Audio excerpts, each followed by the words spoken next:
Anandpur bunch ग्राम पंचायतर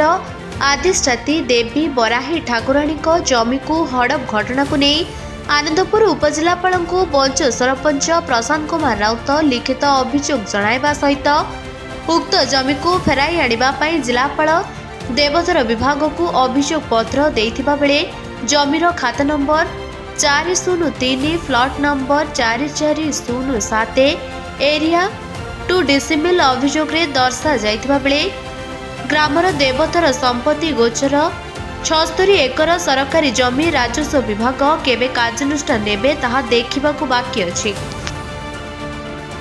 राज्य में मोहन सरकार आसवा परे जबरदखल को हटाइबा पाई निष्पत्ति थिबा बेले सरकारी जमी जबरदखल पाई गोरु गाई चरिबा पाई असुविधा थिबा बेले ग्रामर मंदिर उन्नतिमूलक कार्य बाधाप्राप्त होउछि। उपजिलापाल महोदय भेटिली एवं मोर समस्या देली आम गाँव अधिष्ठात्री देवी माँ बराहींकर जमी जार साबक खाता नंबर है 403 प्लॉट नंबर है 4407 एरिया है 2 डिसिमिल साबक किंतु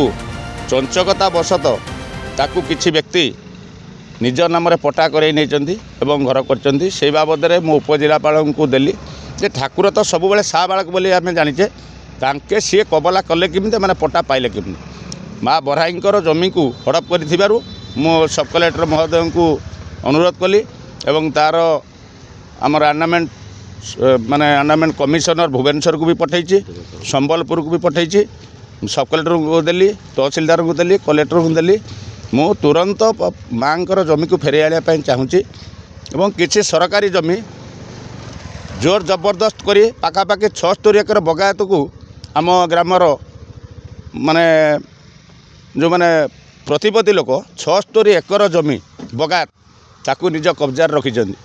गोचर को कब्जार रखिछन्ति।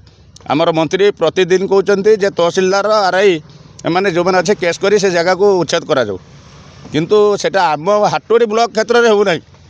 आम चाहूँ उपजिलापाल महान जन भल व्यक्ति अच्छा एवं सचोट ऑफिसर माध्यम ये जो 76 एकर बगायत एवं रास्ता एवं ठाकुर जमी को पुनरुद्धार करने।